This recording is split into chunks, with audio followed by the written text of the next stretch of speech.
kabukals, labas tayo konti. Yan. Natatandaan nyo ba yung daan natin palabas? Yung hindi tayo makapasok at nabungkal ng traktora at ng harvester. Yan. Sinangguni nga po natin kay Sir Eman yung namamahala ng pagbebenta ng lote na ng mga lote dito. Yung may SPA po dito. Sir Eman. Yan. Ito na. Naayos na mga kabukals. Yan. So nag-aano sila, nagsusuro sila ng panibagong daan. Iniiwasan nila yung loting dito sa ano, yun. May lote kasi diyan.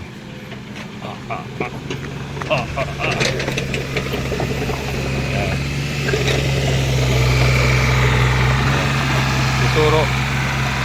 Susuro ng panibagong daan. Yan. Nilihisan niya yung lote kasi ito yung mga kabukals. Yan. Lote yan, ito. Yan yung mga tulos yan. Lote yan. So meron na may-ari. Yung dinadaanan, yung nakasanayan na daanan, meron na may-ari. Kaya gumagawa sila ngayon ng ano, panibagong daan. Yan na po kasi yung ano, nasa plano ba na gawin dyan. So yun, sinusuro nila. And ito yung ano, ito po yung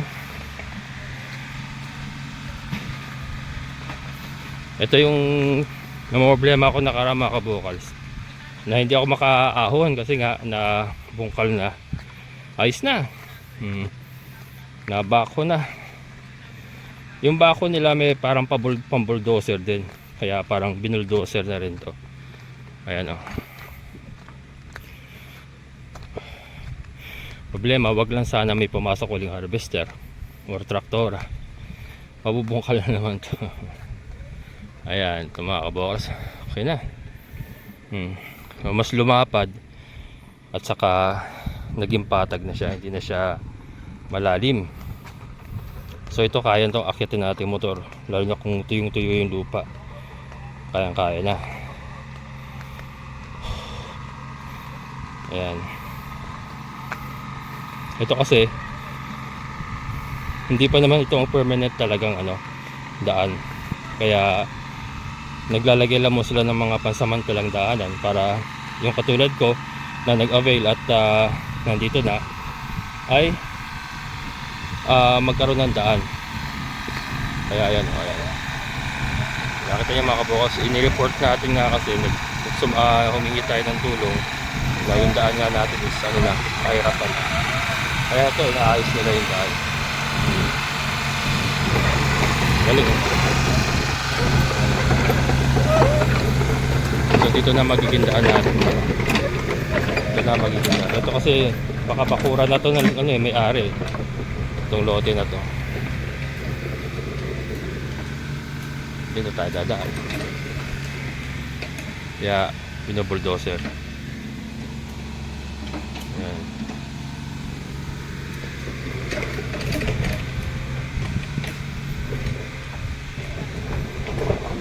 Pati yung part na malalim dun, oh, is na yung part na malalim dun, tinatambakan na rin. Ayan o. Ayan ha mga kabukals. Yan, so malapit na mapuno. Halos puno na po dito sa Barangay Tukod, San Rafael, Bulacan. And ito nga may mga paunti-unti na pong development na ginagawa para sa kalsada. Kaya sa mga gusto po mag-avail dito sa Barangay Tukod, San Rafael, Bulacan, PM lang po kayo sa Kabukals Farmer FB page para makapag-site view kayo. Kung makusundahan nyo, ipa-reserve nyo na mga kabukals kasi nauubos na. Kukunti na lang po yung ating mga available na lote dito.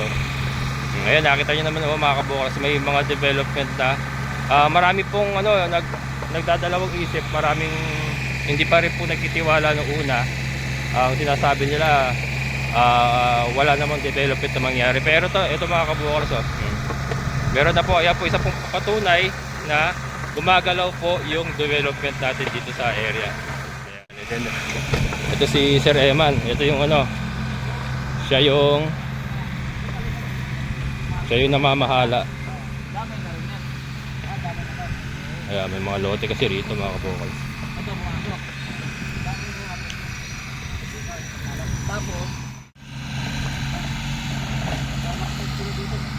Ayan o.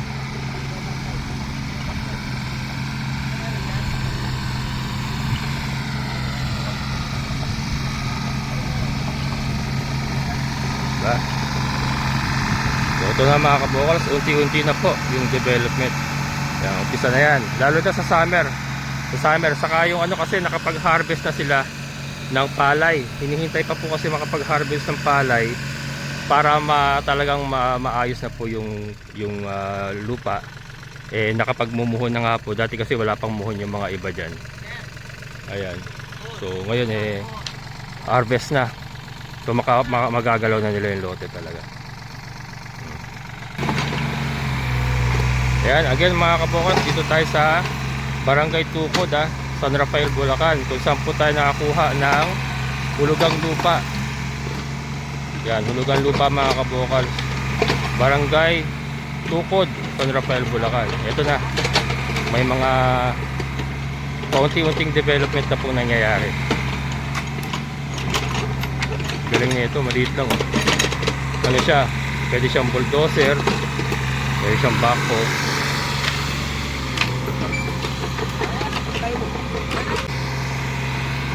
Hindi tayo mahirapang bumaba. Hindi tayo mahirapang bumaba.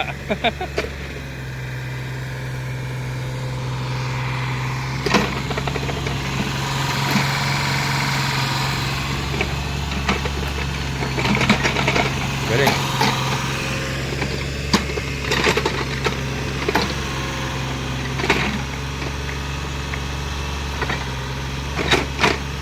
Ito yung pwedeng pagka nagpahukay tayo. Kunyari magpapafish pan. Yung mga ganyan lang kaliit tata ginagamit. Yung mga maliit ang fish pan. Mahusay din mahusay din.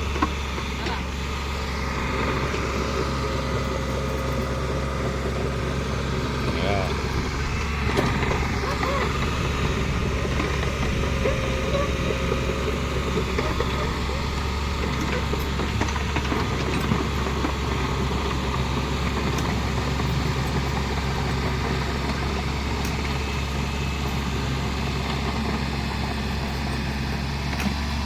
Yup, nga po.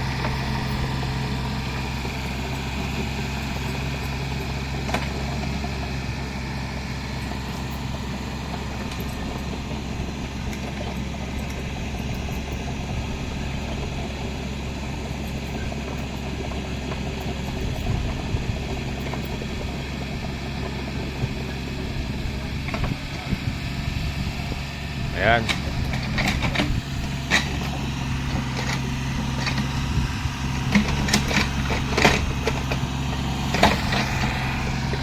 Masasanay na tayo lumaan dito mga kabukos. Kailangan natin sanayin yung ating sarili na dito tayo daan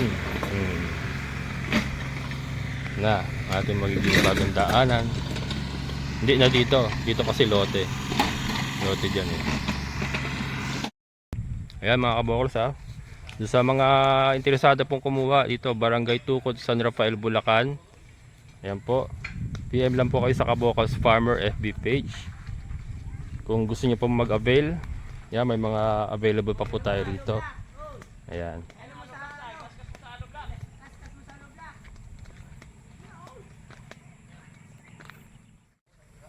Ayan mga kabokals, iwanan natin sila dyan. So ito nga, hindi po tayo nagkamali sa pagkuha dito sa Barangay Tukod, San Rafael, Bulacan. Ito nakita nyo naman mga kabokals, may development pong gumagalaw. Yan, kaya po doon sa mga nangangamba, yan, huwag po kayong mangamba. At unang-una marami na pong naka-avail dito, halos mapuno na nga. And then ayan nga, meron po tayong development na nangyayari. Kalsada, napaka-importante po kasi ng kalsada sa isang property. Kung kayo bibili ng property, kalsada talaga ang number one dyan. Parang na lang secondary na lang yung kuryente sa tubig kasi marami pong paraan. Kung kuryente, may mga solar. Kung tubig, pwede kayo magpaposo. Pero yung daan, Yan po ang pinakamahirap pagka walang daan. Kaya ayun. Inaano, sinusuro na. Mahal pa nga kilo. Mahal pa. 150 pesos kilo.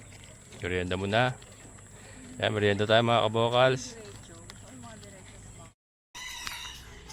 Ayan po, sa mga bago sa channel ko, ito pong ating lote ay 400 square meter. Bali, 4 na slot po yung kinuha natin.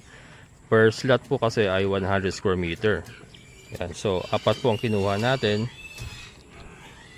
At tinayuan natin ng mga kulungan ng manok, kulungan ng baboy, kulungan ng kambing.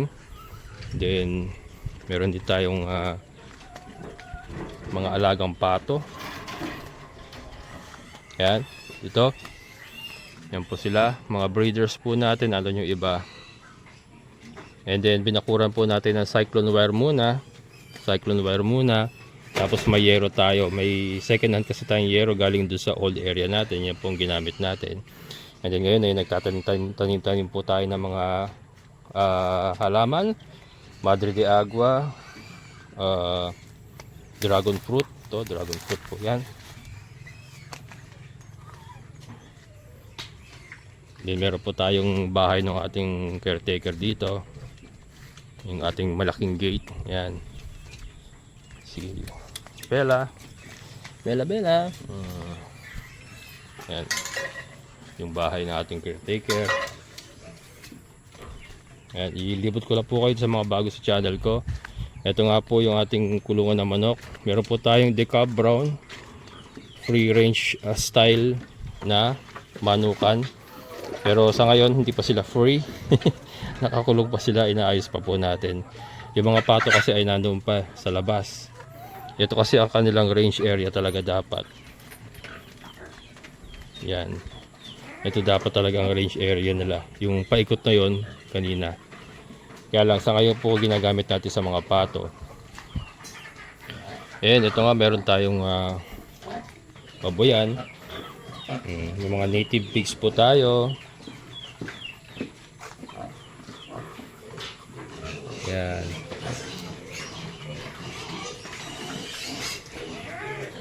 Si Kimberly. Si Basha. Mga kakaawat lang po ng anak na ito mga to. Ito yung kanilang mga anak.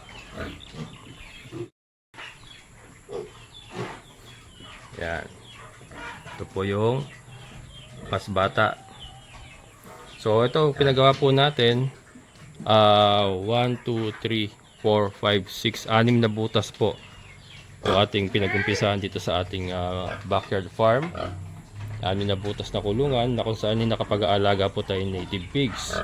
And then ito nga po, papagawa pa tayo ng kulungan ng kambing. Meron po tayong mga upgraded goats. So ito yung ating hagdanan. So meron tayong landing area. Yan. Ito. Si Dagul po nakatali po ng ganyan. Ito po yung aking barako kasi gumagawa pa po. Yan, gumagawa pa. Umuulan kasi kanina. Hindi ko siya nilabas na lang muna. So kahit may gumagawa ay nandito siya. Ito nga po yung sidings pa pong ginagawa nila. Yan, pinapa-fortify ko kasi. Kasi yung unang ginawa ganito. Nasisikwat po. Kaya ginawa na natin ganito. Masinsin. Pinasinsin na natin ganyan. Ayan. Para magsilbing windbreaker na rin. Kasi pagka malakas ang hangin. Para hindi direktang tama sa kanila ang hangin. Pero at the same time, nakakapasok pa rin yung hangin. Yan. So yun, pino-fortify. And then yung sahig natin, pino-fortify din. Pinapapalitan ko lahat ng mga alanganin, yung mga maninipis. Saka yung mga siwang-siwang, pinapasiksikan natin ng malilit na kawayan para iwas silat. Hindi masilat yung ating mga kambing. Nandito po yung ating ibang kambing. Yan po. Nakasalukuyan po, nakatayi lang. Yung mga inahin kasi madali po ipasok. Yung ating barako kasi mahirap. Mahirap siya ipasok na ninikwat kasi na nunuwag. And masyado siya malakas. Kaya hindi po obrang labas-pasok kasi yung ulan po dito ngayon, umaaraw pero biglang uulan. ng parang breeze pero mababasa ka pa rin. Kaya hindi ko na muna inilabas yung ating barako. Ito po yung ating kapaligiran dito mga kabokals. Napaka-relaxing. Ayan o. Yun yung lote ni Sir Jofel. Nakabakod na. Ayan, isa po sa subscriber natin na nag-avail ng 200 square meter. Dito nga po sa Barangay Tukod, San Rafael, Bulacan. Ayan. Napakaganda ng kapaligiran mga kabokals. Oh.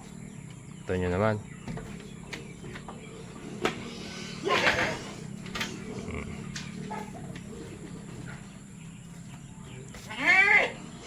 Ayan. So yun. Teka. Ipakita ko po sa inyo yung isa pang part ng ating backyard farm. So ito po yung ating kambingan. Nakita nyo naman na maximize ko. Upon down payment, nag-down payment lang po tayo. 40,000 ang down payment sa isang slot na 100 square meter. So apat nga po yung kinuha natin. So 160 po yung down payment. And then automatic right away nagtayo na tayo paunti-unti ng mga temporary structures. Pag sinabi pong temporary structures, yan gawa po sa mga light materials, kahoy, kawayan. Ito pong baboyan, ipinakiusap ko lang po ito na may tayo kasi kailangan po natin ng konkreto na hollow blocks para sa ating mga baboy. Pero yung iba kailangan mga light materials lang po. Kasi upon 50% po ng payment ng total contract price, doon pa lang po tayo pwede magpatayo ng permanent structures, yung talagang konkreto na mga permanente na. Pagka naka 50% na po tayo na bayad sa total contract price. So sa ngayon po wala pa kasi kaka down payment pa nga lang po natin, kaya light materials pa lang po ang po pwede. Yan. So ito po, tinaniman ko nga po ng mga Mother de Agua yung kapaligiran para maging suplemento or support po sa pagkain ng ating mga alaga. Manok, kambing, baboy, lahat sila ay gumagamit ng Mother de Agua. And then ito po, isa po sa ating subscriber, viewer na si Ate Ninfa. Nag-avail po siya na 200 square meter habang siya po ay nasa abroad. And pinagagamit po sa atin pansamantala yung kanyang lote habang hindi pa niya ginagamit. Tinaniman po natin ang Mother de Agua na siya pong pagkukunan ng ating mga pakain sa ating mga alaga. Yan po. So ito po, ipinapakita ko lang po sa inyo mga kabokals na yan, may mga pamamaraan po tayo magagawa kung talagang gusto nyo pong sumabak sa larangan ng paghahayupan, pagtatanim, investment. Yan, meron po tayo ditong available na hulugan lupa sa Barangay Tukod, San Rafael, Bulacan. PM lang po kayo sa Kabokals Farmer FB page para po ma-assist ko kayo and makapag-site view kayo mga kabokals. Ayan. Ganda ng napakaganda ng sikat ng araw. Ayan. Ayan mga kabokals, so maraming salamat sa inyong muling pagsama. Sa lahat ng mga solid kabokals, maraming salamat. Sa mga silent viewers ko po, maraming salamat. Siyempre sa ating kaibigan po na si Sir Boyet. Sir, maraming salamat po. Ingat po kayo dyan. So ayan, again, PM lang po sa Kabokals Farmer FB page kung gusto nyo pong mag-site view, kung nagustuhan nyo pong lugar at kung gusto nyo pong mag-invest dito sa ating hulugang lupa sa Barangay Tukod, San Rafael, Bulacan. Kabokals Farmer po, PM lang po kayo. So muli, ito ang inyong Kabokals Farmer na nagsabing sabay-sabay tayo mangarap, magsikap, at higit sa lahat ay kumilos at siguradong ulad ang ating amazing na buhay. Bye-bye!